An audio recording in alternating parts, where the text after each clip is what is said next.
Circuits. Batteries convert chemical energy into electrical energy, which maintains a potential difference. Each battery has two terminals, which are conductors. Here's the positive terminal at the top, and at the other end you have the negative terminal. The terminals are used to connect an external circuit, allowing the movement of charge.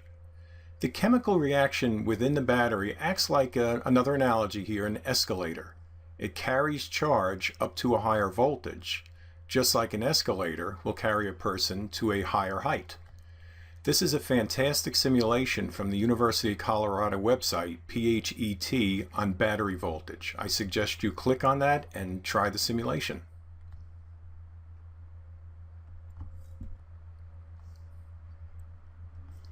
Here's another great video, a circuit simulator from the University of Colorado. So click here. However, before you do, let's go over some basic rules.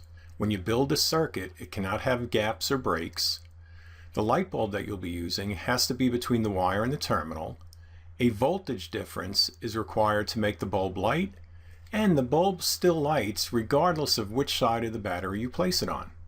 So as you watch the video, be ready to answer the following questions in your groups. What is going on in the circuit? What is the role of the battery?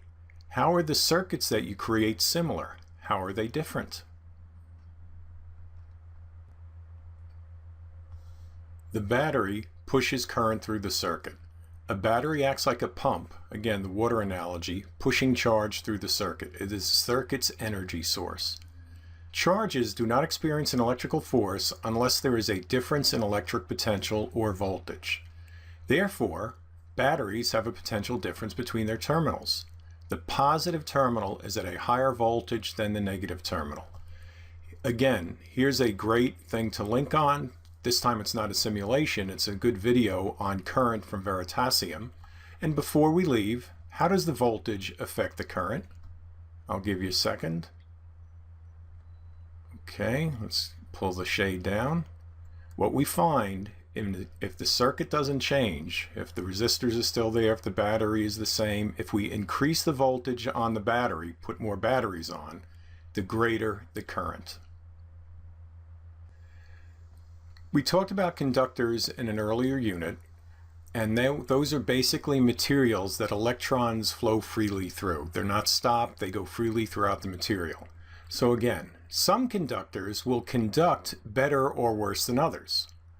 The flow of electrons is just another name for current. Another way to look at this is some conductors resist current to a greater or lesser extent. We call this resistance. And that at least has a good abbreviation. It's a capital R. We measure resistance in ohms, which is named after a German physicist, Ohms, which is noted by the Greek symbol omega. This is a capital omega. How will resistance affect current? Go ahead and click on this PHET simulation from the University of Colorado, and you can hopefully answer the question.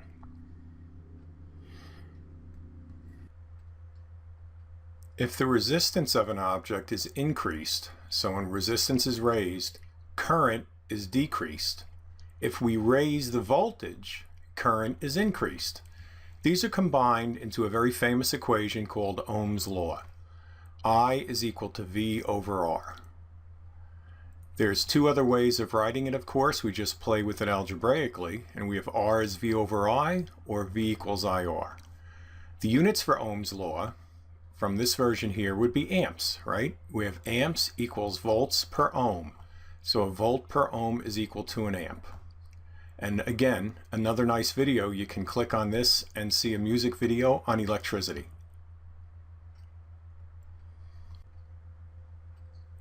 Raising resistance reduces current, and raising voltage increases current. However, this relationship is not linear in all materials. It is only linear in ohmic materials. So if you look at this, this is a straight line, and if we take the slope of this line, voltage over current, what does that look like? Well, that's Ohm's Law. You can find the resistance of an ohmic material by taking a slope of that line. If you do not have a linear slope, you have a non-ohmic material. Calculate the electric current in a wire of resistance R is equal to 4.5 ohms when the applied voltage is 18 volts. We have our givens, 18 volts, and a resistance of 4.5 ohms.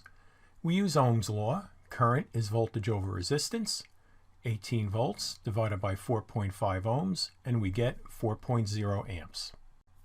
How much voltage will produce a 0.30 amp current through a 120 ohm resistor? We have our givens, 0.30 amp, a resistance of 120 ohms.